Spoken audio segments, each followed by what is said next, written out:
പ്രിയ സുഹൃത്തുക്കളെ, കേരള ബമ്പർ, കേരള സംസ്ഥാന ഭാഗ്യക്കുറി നിങ്ങൾക്ക് വേണ്ടി ഇതാ വലിയ ഒരു സമ്മാനത്തുകയുമായി. നിന്റെ ആളെ ഇതുവരെ കണ്ടില്ലല്ലോ. ഞാൻ 2 ദിവസമായിട്ട് കാണുന്നില്ലെന്ന് പറഞ്ഞ് നിൽക്കുമ്പോഴാണ്. പ്രാരാബ്ദം കൂടി ജോലിക്കെങ്ങാനും പോയി കാണും. അതേടി, ഞാൻ ഇന്നലെ പേപ്പറിൽ വായിച്ചു നമ്മുടെ നാട്ടിൽ പുതിയ കളക്ടർ വരാൻ പോകുന്നു. ഒരുപക്ഷെ ഇനി അത് ഇയാളായിരിക്കും. സ്വാഗതം ചെയ്യുന്നു. കടന്നു വരൂ, കടന്നു വരൂ, വരുവിൻ വരുവിൻ, എല്ലാവരും വന്നു വാങ്ങുവിൻ. ഭാഗ്യം ഭാഗ്യം നിങ്ങളുടെ കൂടെയാണ്. ഭാഗ്യം നഷ്ടപ്പെടുത്തരുത്. ആരെ കാത്തിരിക്കുന്നു അവര് കടന്നു വരൂ. ഭാഗ്യം കേരള സംസ്ഥാന ലോട്ടറി.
നിങ്ങൾക്ക് എന്തായി? സാർ പോസ്റ്റ്മോർട്ടം നടന്നുകൊണ്ടിരിക്കുകയാണ്. പോലീസുകാരനെ പോലെ സംസാരിക്കടോ. താൻ എന്താടോ ഈ ഡോക്ടർമാരെ പോലെ സംസാരിക്കുന്നത്? പോസ്റ്റ്മോർട്ടം നടന്ന കൊലപാതകം എങ്ങനെയാണ് നടന്നത് നമുക്കറിയാൻ പറ്റും. ആരാ കൊന്നതെന്ന് നമ്മളാ കണ്ടുപിടിക്കേണ്ടത്. നിങ്ങളൊക്കെ എന്താടോ ചെയ്യുന്നത്? തൻ്റെ സ്റ്റേഷൻ ലിമിറ്റിലാണ് നടന്നിരിക്കുന്നത്. നിങ്ങളുടെ വിവരം കിട്ടുന്നതിന് മുമ്പ് തന്നെ മുകളിൽ നിന്ന് എന്നെ വിളിച്ചുകൊണ്ടിരിക്കുക. കമ്മീഷണർ ആണെങ്കിൽ 1 മണിക്കൂറിനുള്ളിൽ വിവരം തരാൻ പറഞ്ഞിട്ടുണ്ട്.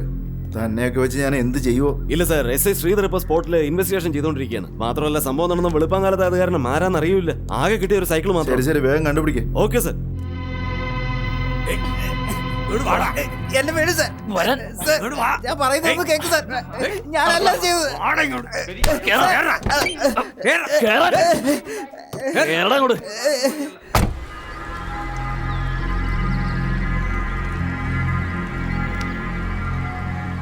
ആ നാശം പിടിച്ചവനെ കാണുന്നില്ലല്ലോ. നീ അല്ലാതെ ഇവനെയൊക്കെ ഒരു കാര്യത്തിന് പറഞ്ഞയക്കൂ. ദേ വരുന്നുണ്ട്.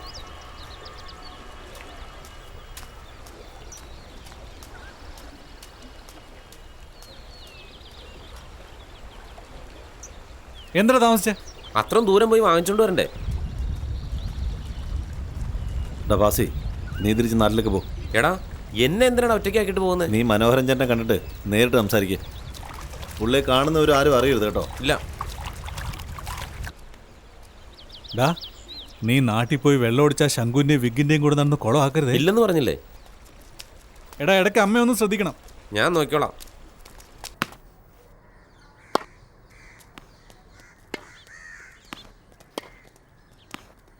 ദിനേഷ് സാർ,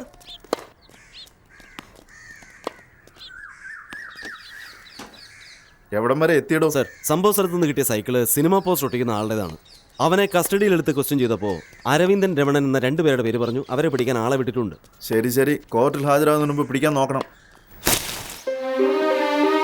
ഞാൻ പറഞ്ഞത് കൊണ്ടുവരണേ. എന്ത് പറ്റി തുളസി? നീ എന്തിനാ വിഷമിക്കുന്നേ? കാര്യങ്ങളൊക്കെ എനിക്കും അറിയാം. എല്ലാം നല്ലതിലാന്ന് വിചാരിച്ചാ മതി. അല്ല തുളസി, എത്ര പേര് നിന്റെ പുറകെ വരുന്നുണ്ട്. അവരെയൊക്കെ വിട്ടിട്ട് നിനക്ക് എങ്ങനെ അവനെ പ്രേമിക്കാം? നിങ്ങളൊക്കെ അരവിന്ദൻ എങ്ങനെ കാണുന്നതെന്ന് എനിക്കറിയില്ല. കുട്ടിക്കാലം മുതലേ എനിക്ക് അവനെ അറിയാവുന്നതാ. ഇന്ന് അവന്റെ കാര്യത്തിൽ എനിക്ക് നല്ല വിശ്വാസമുണ്ട്. നീ എന്ത് വേണമെങ്കിലും പറഞ്ഞോ, പക്ഷെ എനിക്ക് ഈ കാര്യത്തിൽ ഒട്ടും താല്പര്യമില്ല തുളസി.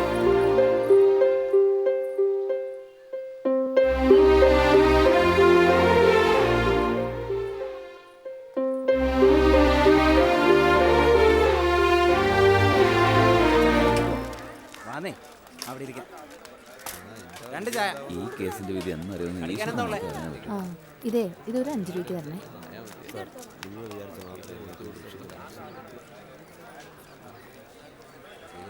അങ്ങോട്ടും ഇങ്ങോട്ടും ഒന്ന് അഡ്ജസ്റ്റ് ചെയ്ത് ഞങ്ങൾ സറണ്ടർ ആവാൻ വന്നതാ. ആരെ കാണണ്ടേ? ഇത് അങ്ങനെ പോയി കണ്ടോളൂ. സാറേ, എത്രയും പെട്ടെന്ന് അത് വാങ്ങിച്ചായിരുന്നു. സാറേ, 2 പേർക്ക് ഒരു കൊലപാതക കേസ് സറണ്ടർ ആണ്. എന്താ ചെയ്യണ്ടേ? അതിനൊരു പരാതി എഴുതി കൊടുക്കണം. കുറച്ചു നേരം ഇരിക്കും, ഞാൻ എഴുതി തരാം. സാറേ, എന്താ സറണ്ടർ ആണുള്ള?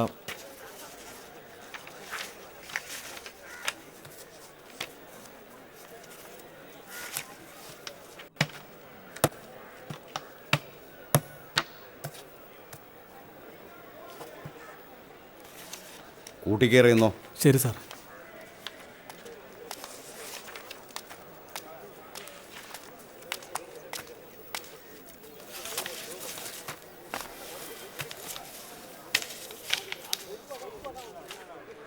മേയറുടെ കൊലപാതക കുറ്റത്തിന് സറണ്ടറായ രമണൻ, അരവിന്ദൻ എന്നീ 2 പ്രതികളെ 15 ദിവസത്തെ റിമാൻഡിൽ വെക്കുക ഈ കോടതി ഉത്തരവിട്ടിരിക്കുന്നു.